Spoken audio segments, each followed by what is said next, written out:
पुराने वक्तों की बात है। गांव में अब्दुल्लाह नाम का एक नेक दिल ताजर रहता था।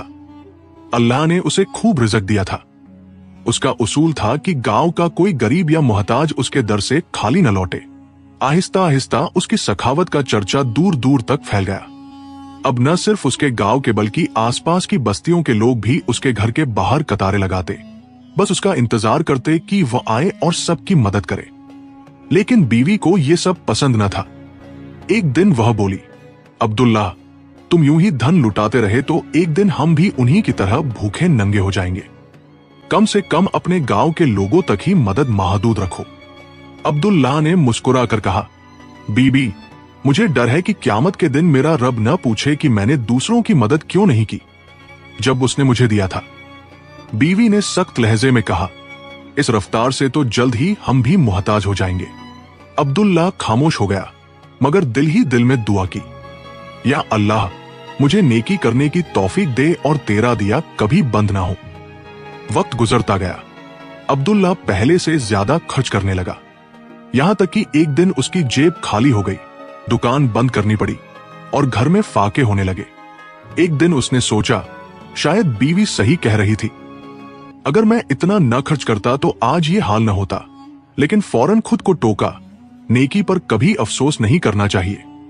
अगर आज मेरे पास 1 रुपया भी होता तो मैं वह भी किसी गरीब को दे देता। गुर्बत आ गई, मगर अब्दुल्लाह ने हिम्मत न हारी।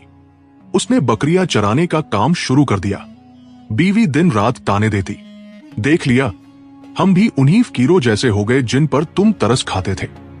अब्दुल्लाह मुस्कुरा कर कहता, बीबी, हमारे पास सेहत तो है, ये पैसों से ज्यादा कीमती है। बीवी तंजिया हंस पड़ी, मुझे पैसों से गर्ज है, जाके कुछ कमा कर लाओ, वरना मैं ये घर छोड़ दूंगी। अब्दुल्लाह ने बुरा न माना। जानता था कि वह शो आराम की आदी है।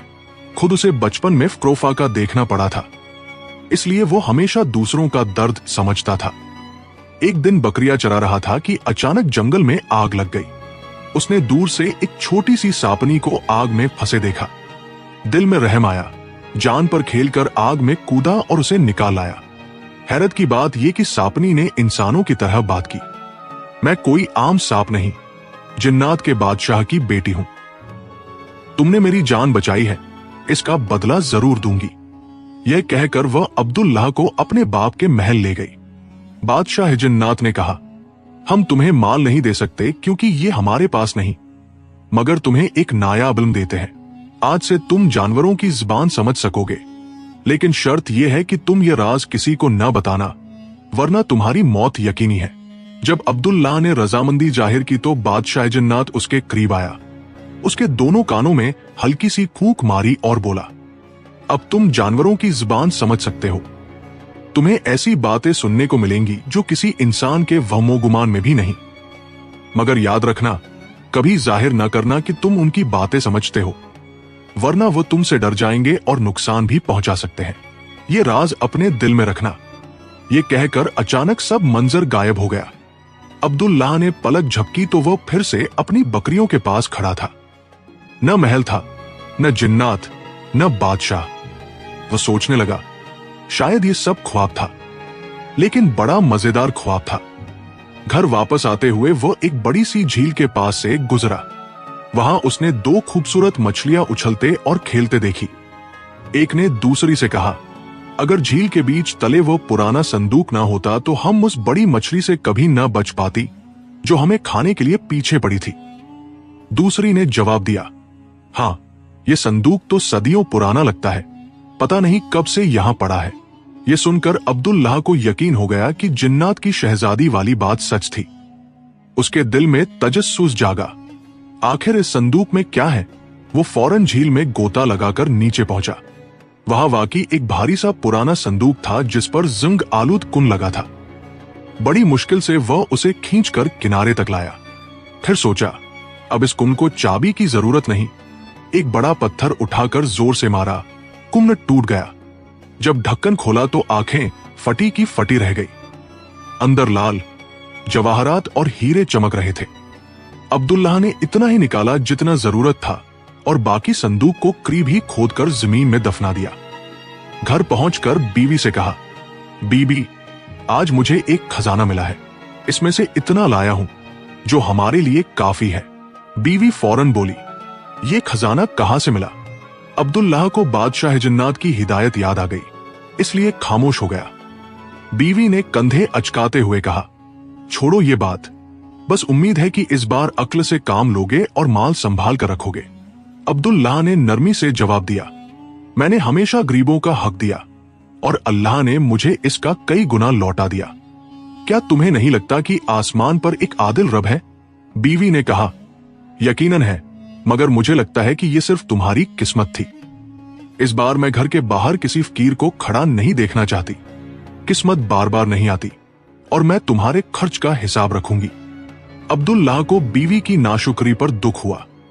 दिल ही दिल में कहा, अल्लाह मेरे सब्र और ईमान का इम्तिहान ले रहा है। उसने फैसला किया कि अब गरीबों को अपने घर बुलाने के बजाय उनके लिए एक पनाहगाह बनाएगा जहां वो खाना खा सके और जरूरत का सामान ले सके। अगली सुबह बीवी को कुछ बताए बगैर वो फिर झील पर गया, सारा खजाना निकाला, गांव में एक बड़ी सी जमीन खरीदी, उस पर गरीबों के लिए पक्का सराय और बावर्ची खाना बनाया। उसने नेक और दियांतदार लोगों को वहां का जिम्मेदार मुकर्रर किया। अब न सिर्फ गरीब आकर अपना पेट भरते बल्कि बहुत से लोग वहां काम भी करने लगे। सराय के आसपास खेत आबाद हुए, मजदूर रोजगार पाने लगे और कई खानदान खुशहाल हो गए। एक दिन अब्दुल्लाह अपनी बीवी के साथ बीवी के मायके जा रहा था। वह दोनों एक छकड़ा गाड़ी में बैठे थे जिसे दो खच्चर खींच रहे थे। रास्ते में अब्दुल्लाह ने सुना कि एक खच्चर दूसरे से कह रहा था, जरा आहिस्ता चल, इतनी तेजी न कर।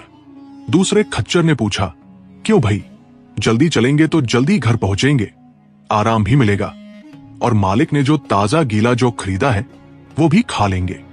पहला खच्चर बोला, भाई, भूख ने तुम्हारी अक्ल मार दी है। क्या तुम्हें नहीं मालूम कि गाड़ी में बीबी के पेट में बच्चा है? अगर हम तेज चले तो झटके से गाड़ी हिलेगी और शायद बच्चा जाया हो जाए। हमारा मालिक इस लायक नहीं कि हम उसके साथ ज्यादती करें। उसने कभी हमारा हक नहीं मारा। अब्दुल्लाह ये बात सुनकर खुश हो गया, क्योंकि उसे पहली बार पता चला कि वो बाप बनने वाला है। वह बीवी के करीब झुका और धीरे से कहा, मुबारक हो बीबी, तुम्हारे पेट में हमारा बच्चा है। बीवी हैरान रह गई, तुम्हें कैसे पता चला? मैंने तो किसी को नहीं बताया और मुझे भी कुछ दिन पहले ही इल्म हुआ है। अब्दुल्लाह ने हंसते हुए कहा, बस महसूस हो गया था। बीवी ने दिल ही दिल में सोचा, ये आदमी मुझसे कोई राज छिपा रहा है।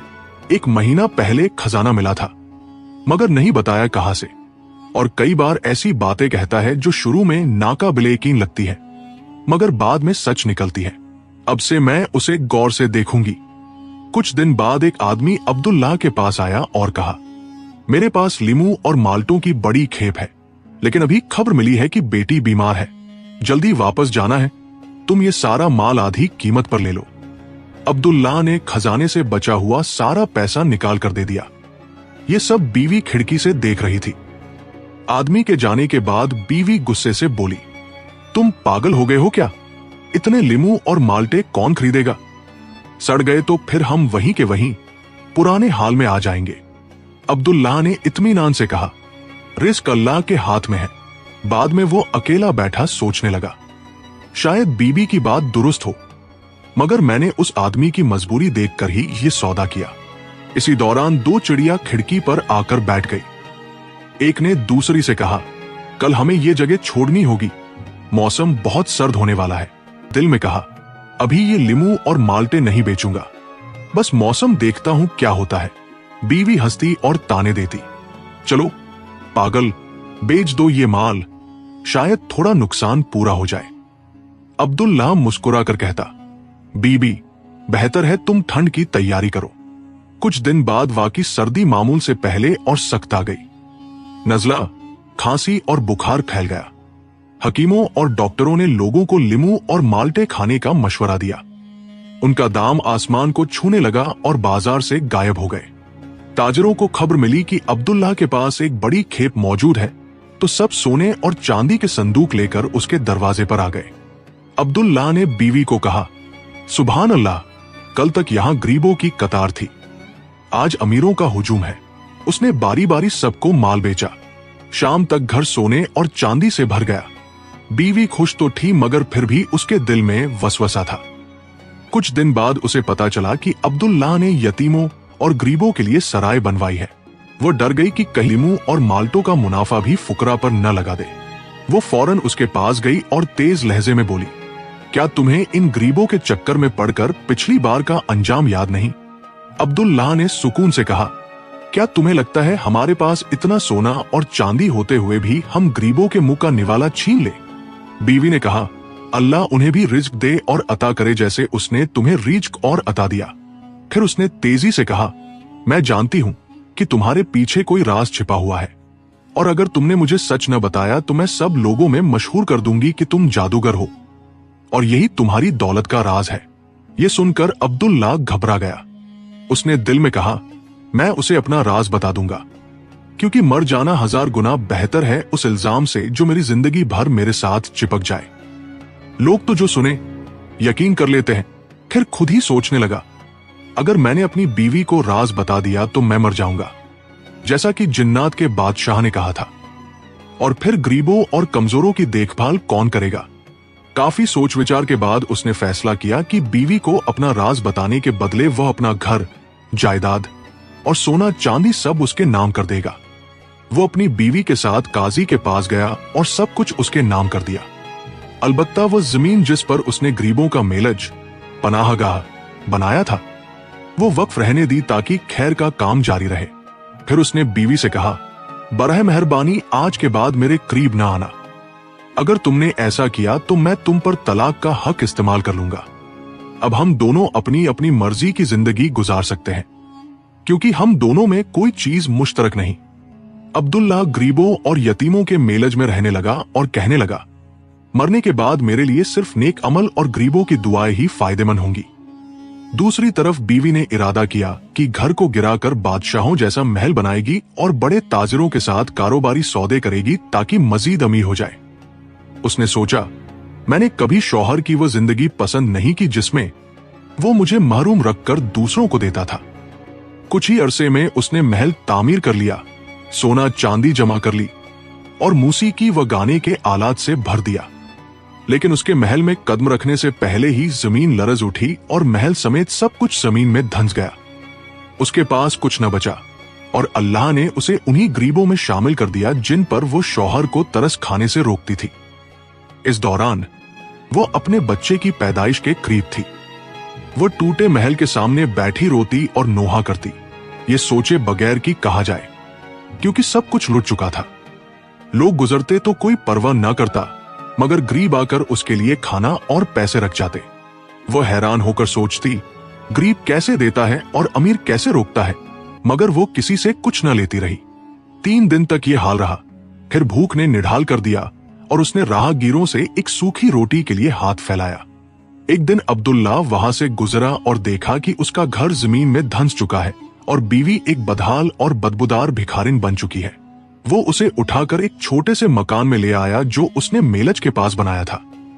उसने 1 महीने तक उसकी देखभाल की, यहां तक कि वो फिर से तंदुरुस्त हो गई। कुछ ही दिनों बाद उसने एक खूबसूरत बच्चा जन्म दिया। अब्दुल्लाह ने देखा कि अब वो न शिकायत करती है न किसी चीज पर बेजारी दिखाती है। हालांकि जिंदगी निहायत सादा थी। वह दूसरे मजदूरों के साथ मेलज के पास वाली जमीन पर काम करता। एक दिन बीवी उसके पास खड़ी होकर बोली, अगर तुम चाहो तो मैं तुम्हारे साथ काम करूंगी। अब्दुल्लाह ने हैरत से कहा, मगर ये तो गरीबों का काम है। वह मुस्कुरा कर बोली, तो क्या हुआ अगर ये गरीबों का काम है? अल्लाह ने चाहा तो उनका रिज्क दुनिया में कम रखा, मगर वो फिर भी हर हाल में शुक्र अदा करते हैं। फिर उसने नरमी से कहा, मुझे माफ कर दो, मैंने तुम्हारा माल जाया किया और तुम्हारे साथ नाइंसाफी की। अब्दुल्लाह मुस्कुरा कर बोला, तुम ही मेरा असल माल हो और मेरा बेटा मेरी जान है। ये छोटा सा घर हमारे लिए काफी है। हम इसी के साथ वाली जमीन पर काम करेंगे और सबसे खुशहाल लोग बनेंगे। सेहत की दौलत है और वही सबसे बड़ी नेमत है। यहाँ आज की कहानी खत्म होती है। अल्लाह आपको अपनी अमान में रखे।